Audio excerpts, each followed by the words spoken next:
Una palabra que se encuentra en el segundo libro de Reyes, capítulo 6. Y vamos a estar hablando en parte de una señal que hizo uno de los profetas, un gran profeta que figura en la Biblia. Milagros extraordinarios. Pero bueno, todos los milagros que Dios hace no solo buscan de alguna manera producir en alguna persona o en algún grupo de personas algún tipo de alivio, sino que también nos dejan una enseñanza. Cada milagro que Jesús hacía en el Nuevo Testamento, cada milagro que nosotros vemos en las Santas Escrituras en el Antiguo Testamento, no solo la cuestión era aliviar la carga de alguien o la situación difícil de alguien, sino que también buscaba dejar una enseñanza. Hoy en día pasa exactamente lo mismo. Cuando una persona recibe un milagro y constantemente vienen personas y dicen: mire, pastor, recibí este milagro, o tenía esta enfermedad y ahora me dijeron que no, o tenía este problema económico y ahora se resolvió. No solo deja un efecto bueno sobre la persona que recibe el milagro y los que lo rodean, ¿no? El entorno familiar, que cuando ven bien a su ser querido, ellos también se ponen bien, sino que nos deja una enseñanza. Nos muestra el mundo sobrenatural. Cuando Jesús echaba fuera demonios, no era solo cuestión de que la persona sea libre. Claro, una persona que es libre de un demonio, hay personas endemoniadas, eso es bíblico y lo hemos visto en esta iglesia infinidades de veces y lo vamos a seguir viendo. Hay personas que se manifiestan. Una manifestación dentro de la iglesia no es un acto del diablo, es un acto de Dios. Una manifestación en un culto umbanda es del diablo, pero una manifestación dentro de la iglesia es un acto de Dios para liberar a esa persona de ciertas influencias o ciertas posesiones adquiridas de diferentes maneras, ¿verdad? Las puertas abiertas al diablo son muy grandes. Hay personas que han practicado el curanderismo, la hechicería, la magia negra o blanca, le ponen el color que quieran, pero es el mismo personaje, Satanás. Y han venido a la iglesia en busca de una respuesta y se han manifestado. Y Dios los ha liberado e inclusive en frente de muchos. Y ese milagro de la liberación no solo busca que esa persona encuentre la restauración y su liberación, sino que también a nosotros nos enseña el mundo sobrenatural. Y si existe un mundo sobrenatural de personas que están endemoniadas, que supuestamente es lo malo, por ende existe un mundo sobrenatural de cosas buenas que dependen de Dios. Entonces un milagro nos ayuda a creer. Un milagro nos ayuda a entender ciertas cuestiones del reino de los cielos. Por eso cuando Jesús vino a la tierra no solo vino con la palabra, o sea, la predicación y el mensaje, sino que detrás de ese mensaje había señales y prodigios. La Biblia dice que Jesús arranca su ministerio en Galilea con prodigios, con milagros. Inclusive algunos milagros como la conversión de agua en vino en las bodas de Canaán, que son realmente que uno se pregunta: ¿cuál necesario era ese milagro, pastor? ¿Cuál necesario era el milagro de convertir agua en vino en una fiesta? Quizás el milagro que a nosotros nos interesaría más es que una persona que sea leprosa sea sanada. Y a veces ignoramos que detrás de cada milagro, detrás de cada acción de Dios sobre una persona, no solo está traerle la mejora a esa persona, sino que también está un aprendizaje, que podamos aprender más del plan de Dios, más de la mente de Dios, más de lo que Dios quiere enseñarnos a través de su palabra. Jesús vino con milagros extraordinarios. Dice la Biblia que los mismos fariseos que en un momento lo confrontaban, en un momento algunos de ellos dijeron: nadie que no provenga de Dios puede hacer esto. Una persona que hace estos milagros indudablemente proviene de Dios, no puede provenir de otro lado. Y los milagros forman parte de la fe cristiana. Los milagros forman parte de nosotros y buscarlos y provocarlos no es malo, porque forma parte del plan de Dios. El Señor vino con la palabra y con señales, con poder. Yo sé que el mundo se ríe de los milagros y los considera como no existentes, o se burla o considera basura esto. Pero nosotros sabemos que Dios hace estas cosas. Nosotros sabemos que Dios restaura los corazones de las personas. Sabemos que personas que han consumido toda su vida, de la noche a la mañana pueden dejar de hacerlo. Personas que se alcoholizaron toda su vida, de la noche a la mañana pueden dejar de hacerlo. Personas que han venido con diferentes dolencias, diferentes situaciones complejas, Dios ha hecho grandes milagros en ellos. Aquí tenemos mujeres que eran estériles, por la ciencia médica estériles, y hoy andan viendo a sus hijos correteando por aquí. Sabemos que Dios hace milagros. Claro, no es un capricho nuestro cuando va a ser el milagro. El milagro es cuando Dios quiere, a la hora que Dios quiere y como Él quiere. Es a través del plan y la voluntad de Dios. ¿Existen, pastor? Claro que existen, pero en la voluntad y en el plan de Dios. Porque a veces pedimos milagros, pero pedimos mal. Porque no pedimos para el plan de Dios, pedimos para quizás algo propio o algo que Dios no tiene un plan ahí. Eliseo, parte de la historia que vamos a hablar hoy, era un profeta que se caracterizaba por grandes milagros. De hecho, es uno de los profetas que más milagros del Antiguo Testamento realizó. A través de Dios, por supuesto. Ningún hombre tiene el poder para hacer milagros. Nadie, absolutamente nadie en esta tierra humano tiene ese poder si no es dado y otorgado en el plan de Dios. La Biblia dice que Dios le dio a los hombres dones. Algunos el don de la fe, otros el don de la profecía, otros el don de palabra de ciencia o sabiduría, a otros el don de hacer milagros, a otros el don de sanidad, que sería casi similar. Pero forma parte del plan de Dios. No es que algún hombre tenga poder. Cuando nosotros oramos aquí por milagros, nadie tiene poder. El poder lo tiene Dios y el Espíritu Santo. ¿Opera a través de nosotros ese poder? Sí, claro que sí. Tú tienes el poder de llevar a una persona a los pies de Cristo y otorgarle la salvación. La salvación se la dio el Señor a través de la cruz, pero tú tienes el poder de alguna manera, la capacidad de llevarlo a los pies de Cristo.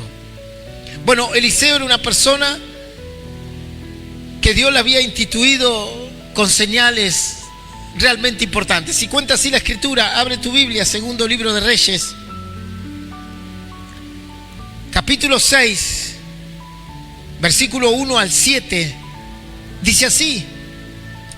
Estoy en la página 454 de mi Biblia, Antiguo Testamento, segundo libro de los Reyes, capítulo 6.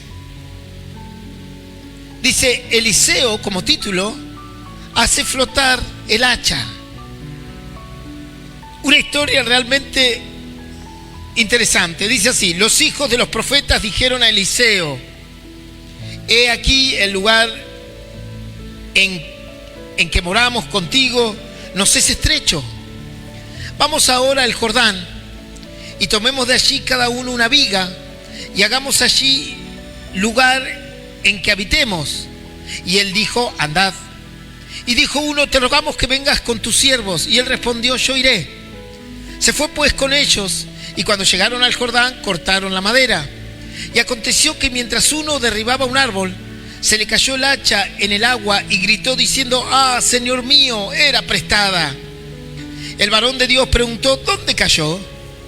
Y él le mostró el lugar. Entonces cortó él un palo y lo echó allí e hizo flotar el hierro. Y dijo: tomadlo. Y él extendió la mano y lo tomó. Esto es palabra de Dios y la recibimos con un fuerte aplauso al Señor. Pastor, qué historia extraña. Y qué milagro extraño, ¿verdad? ¿A quién le interesa recuperar una herramienta o que flote una herramienta? Pero detrás de todo milagro hay un beneficio. Y detrás de todo milagro hay una enseñanza. Y si el milagro que recibimos de Jesús no logra eso, entonces es un milagro frustro, que no va a dar resultado. Dice la Biblia, y ahora volvemos a esta historia, que en un momento venía Jesús predicando el Evangelio y claro, su fama se había extendido por todo Israel, por todo Galilea, por todo Judea, por todo Samaria. Jesús ya era conocido por las no solo por el mensaje que daba, que convencía el corazón de la gente, sino por las señales que traía, que cada vez que la gente se enteraba, claro, no había emails, no había redes sociales, enterarse por dónde estaba Jesús no era fácil. Porque Jesús se levantaba un día y decía, agarraba toda su tropilla de discípulos y le decía, bueno, ahora nos vamos de Judea a Galilea.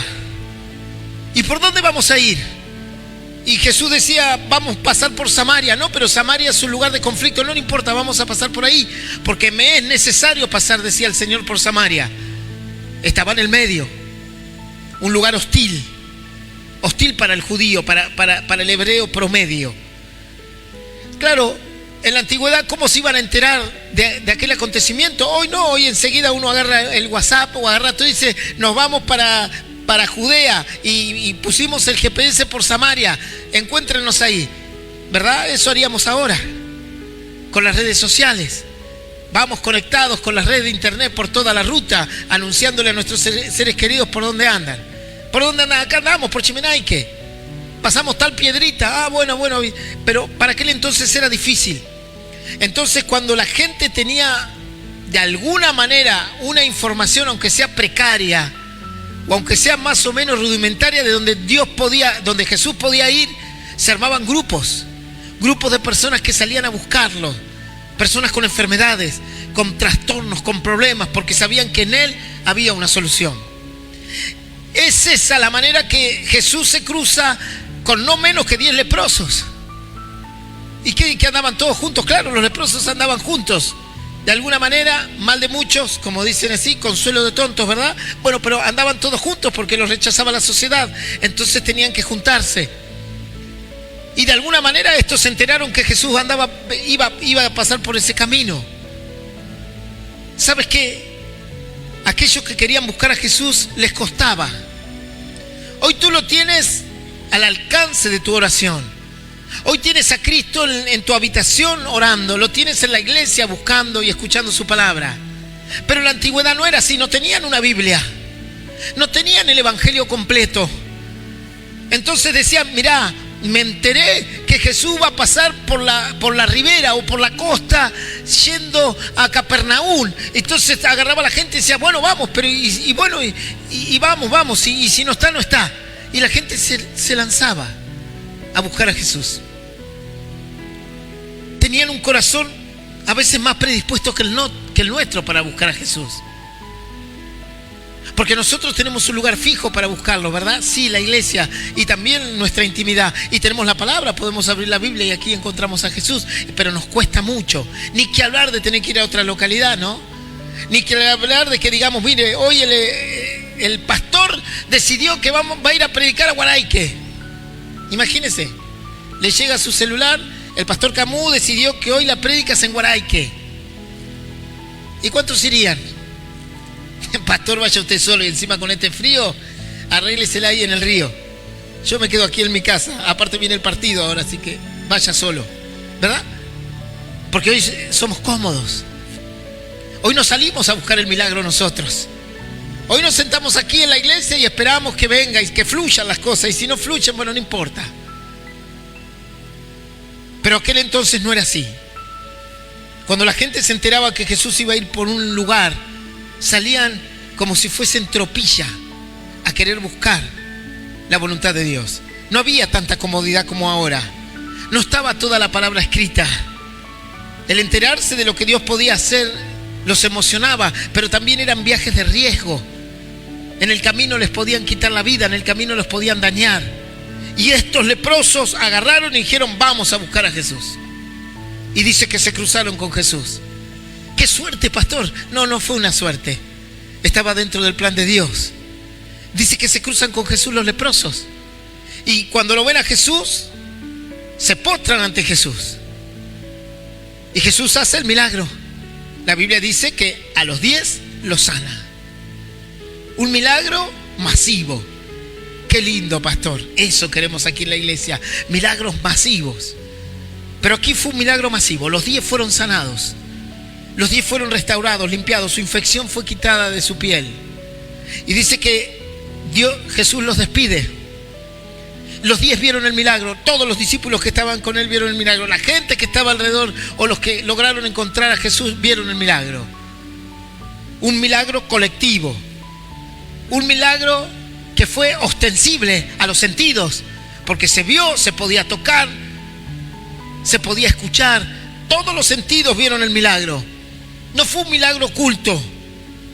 A veces viene el hermano y dice, mire pastor, yo tenía un dolor acá y Dios me sanó, pero nadie ve el dolor es una sensación personal. ¿Qué sabemos cuánto te dolió? Si del 1 al 10 era 10 o 1, o si del 1 al 10 en gravedad era 0 o 10, nadie lo sabe, pero estos eran milagros ostensibles. O sea, ostensibles, ¿qué quiere decir? Que se podían ver, que se podían medir, que estaban al alcance de la medición del ojo y del tacto, porque el leproso sanado lo podíamos ver y le podíamos tocar cómo desaparecieron sus llagas o sus amputaciones fueron recreadas.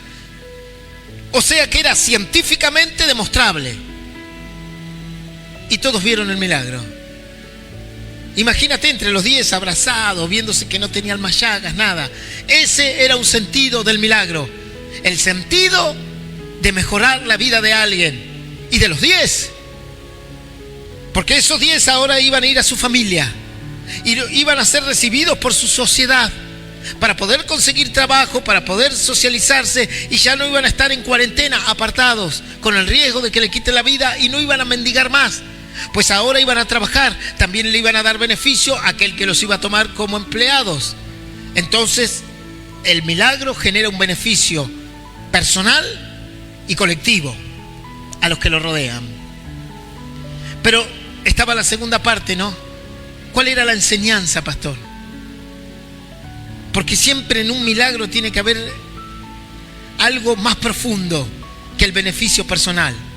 Porque tarde o temprano el leproso iba a volver a morir. Quizás de otra lepra o quizás de otra enfermedad. ¿Qué era lo importante? Dice que se van los 10 leprosos, felices, contentos. Pero de los 10, uno solo entendió la segunda parte, la más importante. ¿Cuál era el sentido del milagro? ¿Por qué Dios había hecho ese milagro en ellos? No solo para darles un beneficio personal, sino que tenía que haber otra cosa. Dios no hace algo en tu vida simplemente para que tú te sientas bien.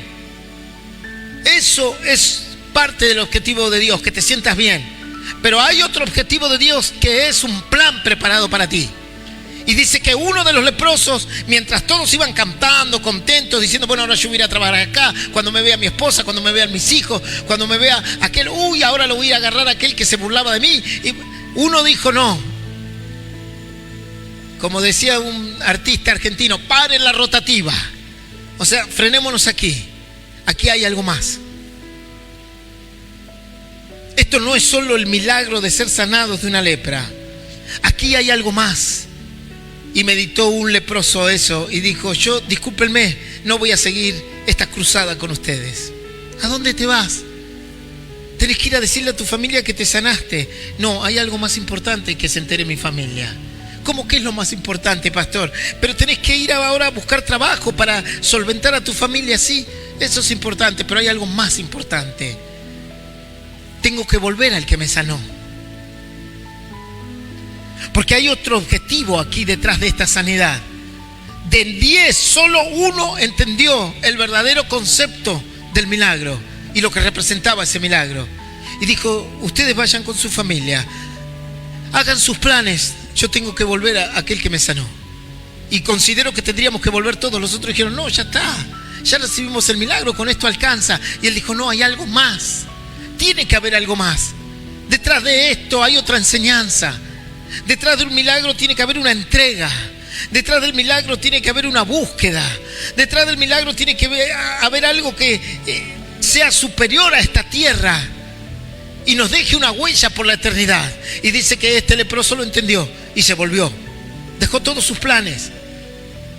Anda a decirle a tu familia que está sano. No, todavía no, ya volveré a mi familia. Ahora tengo que volver al origen. Y dice que volvió a Jesús y se postró. Entendió todo. El postrarse ante Jesús en la vuelta es: tú hiciste un milagro conmigo, no solo para que yo me sienta bien. Tú no estás aquí solo para decir, bueno, conocí a Jesús, qué lindo, pastor, ahora siento fe, siento esperanza, antes estaba preocupado, ahora no estoy tan preocupado, antes tenía mucho temor, ahora no tengo tanto, o tenía tal dolor y se me fue, no.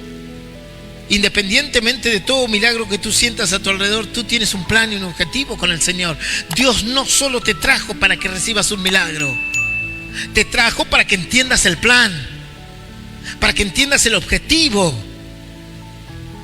Si tú crees que Dios solo te trajo para hacer solo un milagro contigo, entonces te tienes que ir ya. Dios te trajo con otro objetivo. El milagro fue como el anzuelo, por decir así, con la carnada. Te dio un bien que es hermoso, pero tienes un plan y un objetivo. Y este leproso lo entendió y se postró ante los pies de Jesús, diciendo, acá estoy, te agradezco el milagro, me siento bárbaro, no veo la hora de correr a mi familia y decirle que soy sano. Y a todos mis amigos y los que me vieron alguna vez mal. Pero eso será en otro momento. Ahora estoy aquí, ante tus pies, para que tú me digas lo que tengo que hacer. Él entendió el verdadero milagro. Había un plan de parte de Dios. ¿Sabes qué? Jesús dijo, solo uno vino de los 9, de los 10. Solo uno entendió el plan. Y aquí pasa exactamente lo mismo. Dice, los hijos de los profetas dijeron a Eliseo, versículo 1, he aquí el lugar en que moramos contigo nos es estrecho. O sea, vinieron unos profetas a juntarse con un profeta mayor, o sea, un profeta muy reconocido de parte de Israel, y se fueron a convivir juntos, a recibir experiencia, a recibir enseñanza, a que este profeta Eliseo les enseñe más de Dios. Y dice que se encontraban en un lugar estrecho. Entonces deciden, vamos ahora al Jordán, dicen al río, porque obviamente cerca de la ribera crecen los árboles por el agua, y tomemos de allí cada uno una viga y hagamos allí un lugar en que habitemos. Y Eliseo le dijo, vayan, traigan más madera, trabajen, traigan madera y hagamos una casa más grande, así podemos habitar juntos. Busquemos algo de comodidad. Entre tanto que están trabajando en la fe, en la esperanza, en estar junto al profeta Eliseo. La idea de estar junto al lado del profeta Eliseo era aprender, entender más del plan de Dios. Dijo uno, te rogamos que vengas con tus siervos. Y Eliseo dijo, sí, los voy a acompañar. Acompáñanos en esta faena, en este trabajo del día de hoy. Y aquí viene lo asombroso. Y se fue pues con ellos, versículo 4, y cuando llegaron al Jordán cortaron la madera, y aconteció que mientras uno derribaba un árbol, se le cayó el hacha en el agua, y gritó diciendo, Señor mío, era prestada. Qué gran problema, pastor, una hachita. Si acá tenemos como 20, vas al supermercado y ¿cuántas te puedes comprar? ¿Cuántas palas rompimos acá y salimos a comprar? Así que tenemos que centrarnos en la historia. Tenemos que centrarnos en lo difícil que fue para ellos esto. ¿Y qué es lo que Dios nos quiere enseñar con esto? Primero y fundamental, tenemos que entender que el hacha era prestada.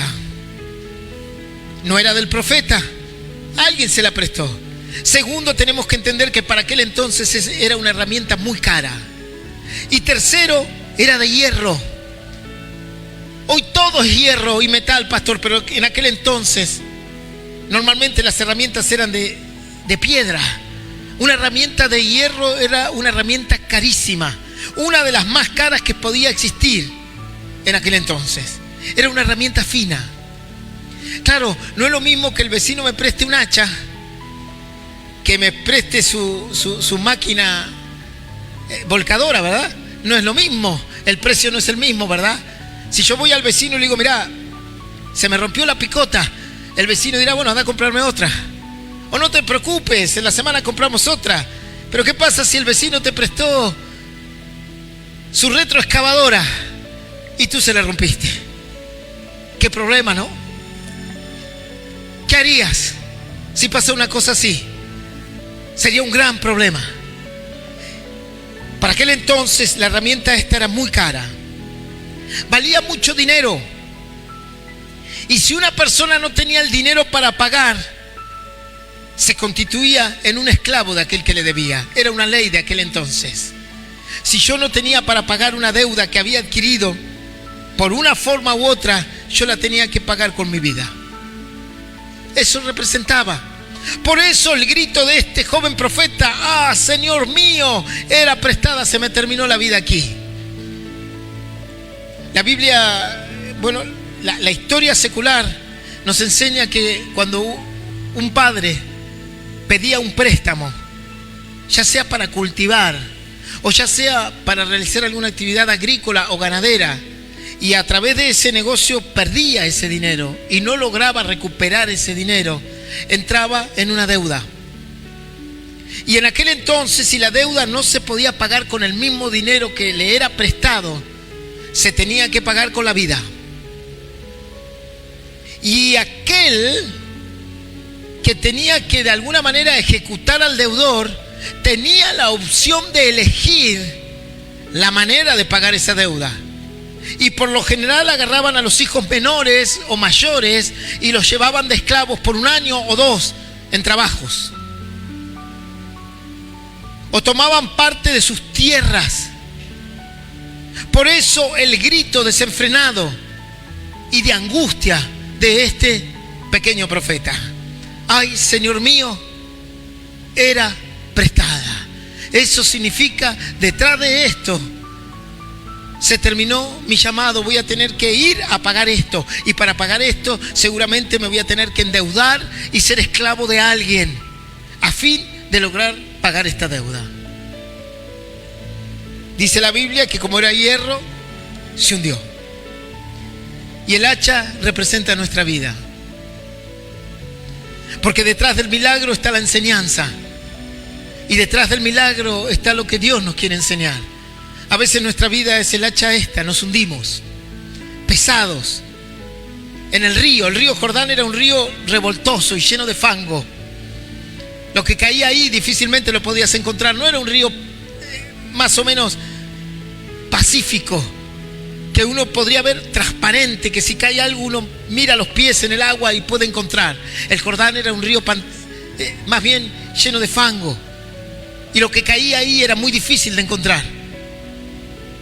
Y como el hierro por su propio peso cae y se hunde. Y a veces nuestra vida es así. Por nuestro propio peso del pecado, por nuestro propio peso del error, nos hundimos.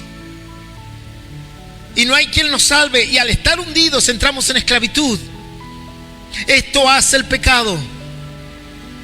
Esto hace no entender el plan de Dios. A veces la vida nos hunde y nos mete ahí abajo en un lugar revoltoso, fangoso. ¿Y quién nos va a sacar de ahí, pastor? ¿Quién nos va a sacar? La vida de este joven estaba condenada, como la vida de muchos que hoy está condenada, que a pesar de querer hacer algo bien, a pesar de querer trabajar, se encontró en una situación de condenación, pues ahora tenía que ir a pagar esta deuda, y esta deuda no era menos que una esclavitud para aquel entonces. Uno dice: ahora entiendo, pastor, por qué se ve tan arriesgado esto. Ay, Señor mío, era prestada. ¿Quién iría hoy día? Cualquiera se compra una herramienta, pero para aquel entonces no era así, y menos cuando eran de hierro. Este joven se encontraba en el fondo, en un gran problema, porque iba a entrar quizás en una esclavitud o en una deuda que quizás la iba a tener que pagar con su vida y su tiempo. Y esto nos representa a nosotros, el hacha en el fondo. A veces por el propio peso de nuestro error, por el propio peso de nuestra ignorancia, por el propio peso de nuestras equivocaciones, estamos en el fondo. Y algunos dirán: pastor, mi familia está destruida. ¿Y a quién le voy a echar la culpa? ¿Al perro? ¿A quién le voy a echar la culpa? ¿Al vecino? Yo la destruí, pastor. Yo la destruí con mis actitudes, con mis conductas, con mi ignorancia. Pastor, estoy destruido por las drogas y por el alcohol. ¿Y a quién le vas a echar la culpa? ¿Al vecino? ¿Al que fabrica el alcohol? ¿Al del kiosco? ¿Quién tiene la culpa? ¿Los que están cosechando marihuana en los bosques de Bolivia o Ecuador o Colombia o aquí en Argentina también? ¿Quién tiene la culpa? ¿Quién tiene el hacha en la mano? ¿Quién tiene el peso? ¿Quién está ahora en el fondo? ¿Quién lo va a sacar? ¿Quién te va a sacar del fondo ahora? ¿Cómo saldrás de esta condenación? Y mires a donde mires, no le puedes echar la culpa a nadie. Esta es la situación. Y este joven no le podía echar la culpa a nadie. Pero la realidad es que el elemento estaba enterrado ahí en el fondo del Jordán, lleno de barro, perdido. Y ahora él tenía que pagar por esto. Esta es nuestra vida. Nosotros teníamos que pagar por nuestros pecados. ¿Por qué hay guerras, pastor? ¿Por qué hay tanta maldad? Porque nosotros somos así. Porque nuestro corazón es lleno de maldad. Porque envidiamos lo que tiene el otro. Porque codiciamos lo que tiene el vecino. Porque estamos todo el día mirando lo que otros tienen para nosotros querer tenerlo. Y la codicia genera la violencia y genera el odio. Porque un país mira a otro y se quiere quedar con lo que tiene y genera la guerra. Porque somos así. Porque el ser humano se dedica a la delincuencia. El ser humano se dedica a lo malo. Porque Jesús mismo dijo: los malos pensamientos, las malas actitudes están en el corazón del hombre. Ahí está el adulterio. Ahí están los vicios. Ahí está todo lo malo, el celo, la ira, el odio. Ahí está la idolatría, la guerra, el conflicto en nuestro corazón. Y ese es el hacha pesada que nos hundió, que nos dejó en el fango, que nos dejó en el piso. ¿Saben las personas que han venido aquí diciendo: pastor, ya estoy en lo más profundo? Así decía David cuando se encontraba en situaciones similares: estoy en el pozo cenagoso, decía David. Como si fuesen arenas movedizas que me están tragando. ¿Quién podía salvar esta situación? Más que un milagro. Y para salir de ciertos lugares necesitamos un milagro. Y esa era la idea de este milagro. No que sea un milagro aislado. Y uno dice: ¿qué tiene que ver un hacha? ¿Qué tiene que ver un hierro, pastor, en la Biblia? ¿Qué tiene que ver lo que hizo Eliseo? Tiene que ver muchísimo, porque este milagro no solo le salvó la vida a este joven, no solo le libró de una esclavitud o de una deuda que no podía pagar, sino que nos dejó una enseñanza a nosotros de que hay un milagro mayor sobre nuestra vida para que Dios nos saque de ese pozo. Dice la Biblia así: y el varón de Dios preguntó: ¿dónde cayó? Muéstrame dónde cayó. Y él le mostró el lugar. Entonces cortó un palo y lo echó allí e hizo flotar el hierro. Un palo hizo flotar el hierro, pastor. ¿Cómo puede flotar el hierro? Bueno, ese es el milagro. El milagro es algo sobrenatural, algo que nadie puede hacer más que Dios. Algo que tú entiendes que si no fue Dios, ¿quién lo puede hacer? Aquí hay jóvenes que dejaron las drogas de un lunes a un martes, y ellos saben que ninguna medicina logra hacer eso. Que a veces la medicina lo logra, pero a través de un tratamiento multidisciplinario de mucho tiempo. Personas que dejaron el odio de la noche a la mañana encontraron la misericordia y el perdón. Hierros en la profundidad, hierros entremezclados en el barro que Dios quiere hacer flotar. Hay personas que saben muy bien que el cambio que hicieron en su corazón y en su mente solo lo pudo lograr un milagro. Ningún otro libro, ni de autoayuda, ni de nada, solo un milagro. Personas que corrigieron su hogar solo a través de un milagro. ¿Y cuál es la enseñanza, pastor? No solo que te sientas bien, sino que entiendas quién es el proveedor de ese milagro. Dice que Eliseo agarró un palo, y uno dice: un palo, pastor, un pedazo de madera. ¿Qué significado tiene? Tú lo puedes asociar, ¿verdad? No es difícil de entender este milagro. ¿Qué representa ese palo de madera? Sino más que la cruz de Cristo, la única que puede resucitar cualquier cosa en el corazón del hombre. Sino la sangre de Cristo derramada en la cruz. ¿Por qué tomó un palo? Podría haber agarrado cualquier cosa. En un madero fue crucificado Jesús. Y el elemento de tortura que utilizaron muchas naciones para humillar a los seres humanos terminó siendo un elemento y una figura de fe y de esperanza para todos los seres humanos. Quien ve la cruz, quien ve ese madero, ve una esperanza, ve una posibilidad de salir de lo profundo. Eso representaba este milagro. Para aquel entonces quizás nadie lo entendió.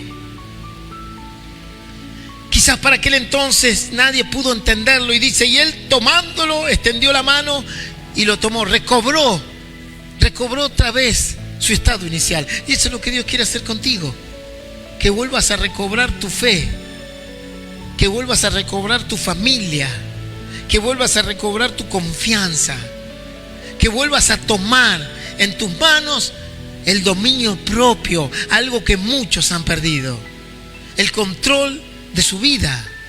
Eso es lo que Dios quiere. Y será a través de un milagro, el milagro de la cruz, el milagro de lo que Cristo hizo. Y el 10º leproso lo entendió y dijo, el milagro está hecho en mi cuerpo, pero hay algo más. Y tengo que buscar qué es eso detrás del milagro, qué es lo que Dios quiere de mí. Sabe Dios lo que habló Jesús con él, sabe las indicaciones que le había dado. No sabemos, quizás se convirtió en un evangelista, quizás el Señor le dijo, ve a predicar a tu familia, a los demás. Con el endemoniado Gadara pasó lo mismo. Dice que el endemoniado, cuando recibió el milagro, le dijo, Señor, te voy a seguir. No le dijo, ahora que estoy libre de todos los demonios que me sacaste, me voy a ir a mi casa, me voy a ir con mi familia, voy a buscar un trabajo, me voy a juntar con mis amigos y vamos a hacer un lindo asado y vamos a disfrutar. No, él agarró y dijo, yo te sigo a ti. La respuesta de Jesús fue, perfecto, es lo que yo quiero. Has entendido el concepto del milagro. Ahora quiero que vayas y anuncies a todas las ciudades que están aquí, que eran como 10, la Decápolis, cuántas misericordias tuvo Dios contigo. Anda a decirles que yo, Jesús, te liberé de los demonios. ¿Cuántas personas fueron libres aquí? ¿Cuántas personas han recibido milagros aquí? ¿Cuántas personas Dios ha limpiado su corazón y sabe cada persona del lugar profundo donde Dios la sacó? Sabe cada uno de los que está sentado aquí de los lugares profundos que Dios los arrancó, que nadie los podía sacar de ahí. Personas que salieron de la depresión profunda, personas que salieron de las fobias, de los temores, y Dios los sacó de ahí. ¿Con qué? ¿Con qué poder, pastor? Con el poder de la cruz, como aquí, como hizo Eliseo. Esta es una cristofanía, esta es una historia que nos enseña lo que Dios quiere hacer y lo que Él puede hacer. Ahora, una vez que Dios hace el milagro, tú tienes que entender el plan que Dios tiene con tu vida. El milagro no es solo para que te sientas bien, es para que comprendas el objetivo que Dios tiene contigo. ¿Qué objetivo tiene Dios para con tu vida? ¿Qué sigue después de este milagro, pastor? ¿Qué sigue detrás de una sanidad? ¿Qué sigue detrás de una restauración de la familia? ¿Qué sigue detrás de una liberación? ¿Qué sigue detrás de eso? Porque si Dios te quita demonios, ¿qué irás luego otra vez al mundo a recuperar más? ¿Qué dice la Biblia? ¿Qué nos enseña Jesús de eso? La Biblia dice que cuando una casa está tomada, viene uno y la puede recuperar y limpiar. Estoy parafraseando la historia para que la pueda entender. Jesús estaba hablando del corazón de una persona endemoniada, de una persona poseída. Y en el Nuevo Testamento nos enseña que una persona poseída, con uno o miles de demonios, vaya a saber, depende de lo que hayan sido sus conductas, dice que el Señor viene, la libera y ordena la casa, la limpia, ordena el desorden que hay ahí, pone pensamientos correctos, buenos, ordenados, conductas correctas, buenas y ordenadas. Ahora dice la Biblia que si el dueño de la casa se aparta de ese plan, 7 espíritus peores vuelven a él. O sea, puede ser peor. la situación puede ser peor. Así me pasó a mí una vez en Magdalena. Vinieron dos jóvenes, una mujer y un varón. El varón se dedicaba al travestismo y escucharon el mensaje y les hablamos del Señor y de cómo Dios los podía ayudar y liberar. Empezaron a venir a las reuniones, se manifestaban en todas las reuniones, los dos a la vez. Uno podía estar allá y el otro allá, y uno empezaba los gritos allá y el otro saltaba de los sillos, de la silla allá. Se empezaban a revolcar. Ella se movía como una serpiente. Él gritaba como un gato tirado en el piso, una fuerza tremenda. Los teníamos que agarrar entre 4 o 5 a cada uno. Tenían una fuerza tremenda. Yo he visto muchas manifestaciones en mi vida, pero esa que vi fue una de las más, digamos de alguna manera, grotescas es la palabra. Porque en un momento el joven estaba allí tirado y ella estaba tirada en la otra punta. Era una iglesia chiquita que tendría el tamaño de solo esta fila que tenemos aquí. Y de repente en un momento ella se levanta del piso como si fuese una tabla, sin flexionar las rodillas.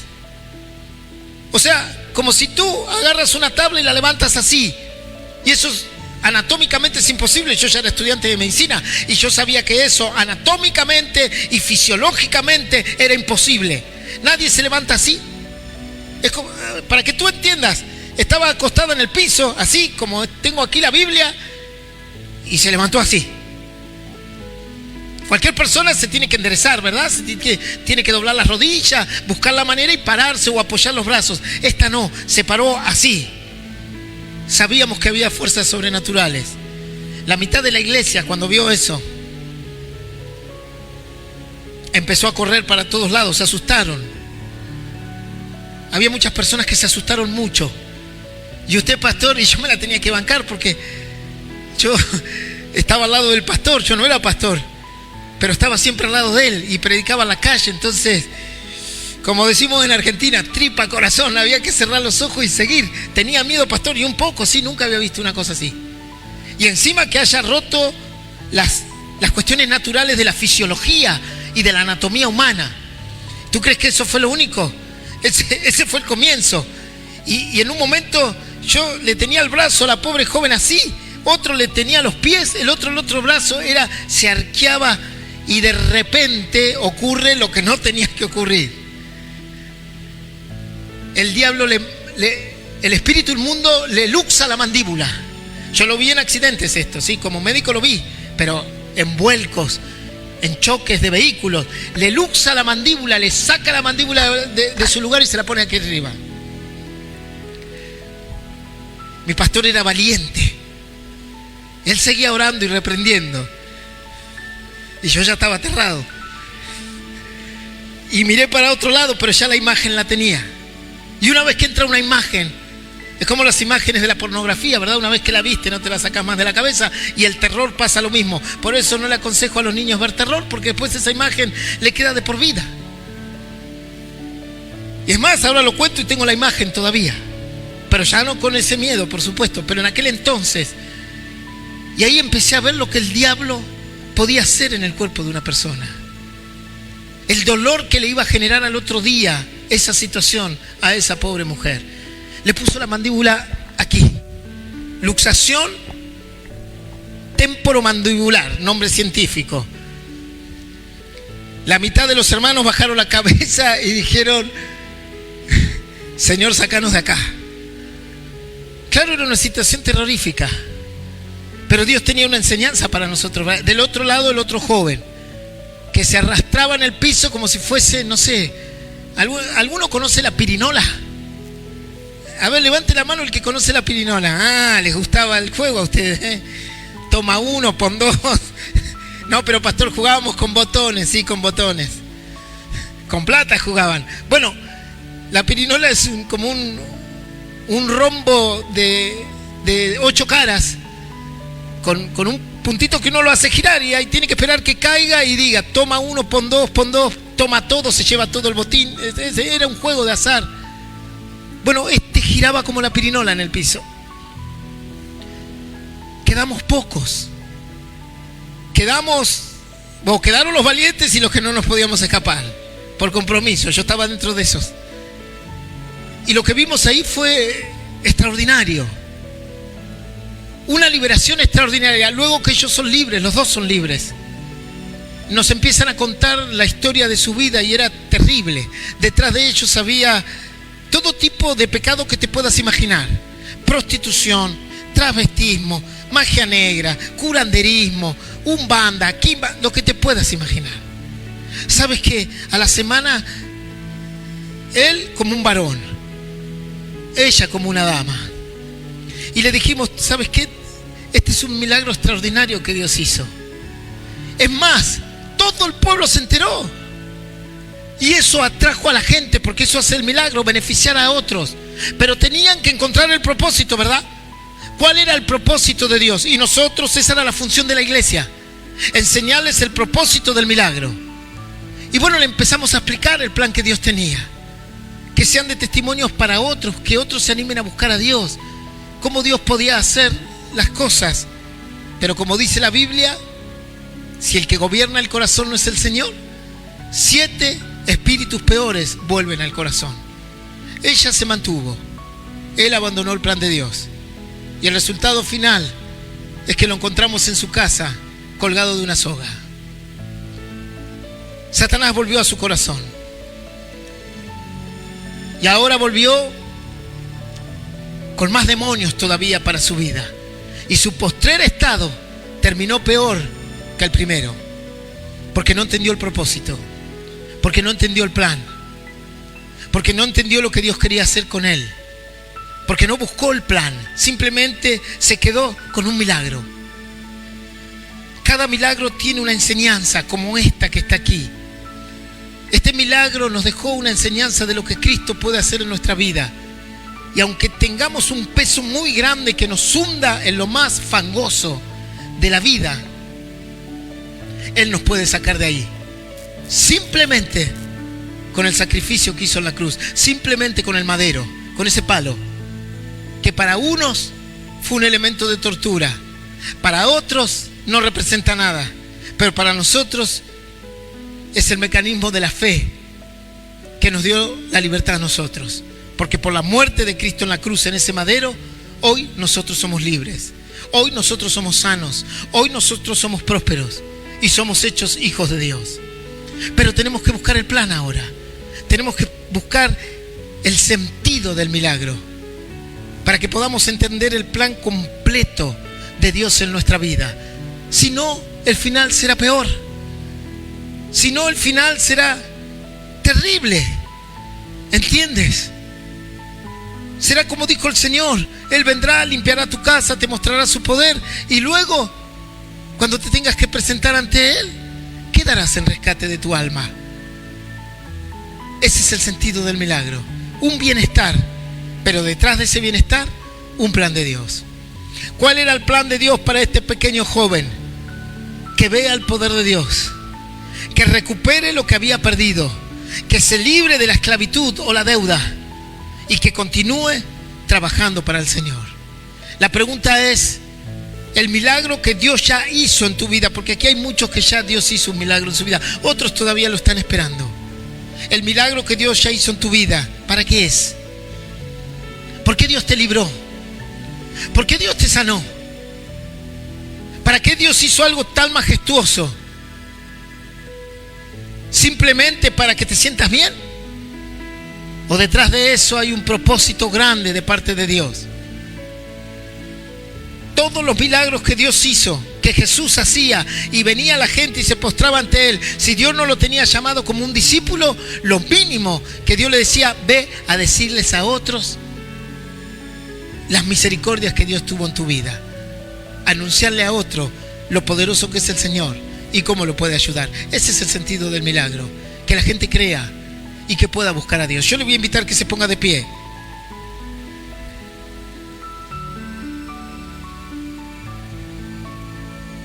La Biblia dice que Jesús es el mismo ayer, hoy y por todos los siglos. Y que su mano no se ha cortado. Pastor, ¿Hay milagros? Sí, los hay. Todavía hay muchos más y tenemos que buscarlos. Todavía hay muchos más. ¿Está todo perdido, pastor? No, todavía no está todo perdido. La última palabra no la tiene el mundo. La última palabra no la tiene la ciencia. La última palabra no la tiene ni tu vecino ni tu circunstancia. La última palabra la tiene Dios. Y esa palabra puede venir detrás de algo sobrenatural. ¿Quién se hubiese imaginado, pastor, que un pedazo de hierro pueda flotar? La última palabra es sobrenatural y es la voz de Dios. Y tú tienes esa oportunidad que muchos no tienen. Y Dios quiere darte esa oportunidad, pero tienes que entender el plan. Y el plan es buscarlo con todo tu corazón. Algún día, dice la Biblia, los milagros terminarán. Algún día las lenguas se acabarán. Algún día el mundo se terminará. ¿Y qué es lo que nos va a quedar, pastor? La salvación de Cristo en nuestro corazón, el haberle servido, el haberle buscado, el haber sido un testigo fiel aquí en la tierra, el testimonio de una vida indestructible en las manos de Dios. Eso es lo que nos va a quedar. Hijos verdaderos de Cristo. Buscarlo con todo el corazón. No llegó el milagro, seguimos buscando igual. Ya llegará. A su tiempo llegará. La Biblia dice que no tengas por tardanza las promesas de Dios. Que a su tiempo llegará tu milagro. Ahí donde estás, vamos a recibir a Jesús en el corazón. Porque eso es lo que Dios quiere. Por eso Dios te trajo aquí. Independientemente del milagro que tenga para ti, o los, en plural, milagros que Dios tenga para ti, Dios te trajo para que le recibas en su corazón. Y eso es lo que tienes que hacer. Repite conmigo: Señor Jesús, en esta noche he escuchado tu palabra. Te recibo en mi corazón. Acepto tu palabra. Acepto tu poder. Acepto tus milagros. Acepto tu sacrificio. Y te pido que anotes mi nombre en el libro de la vida eterna. En el nombre del Padre, del Hijo y del Espíritu Santo. Amén y amén. Le damos un fuerte aplauso al Señor.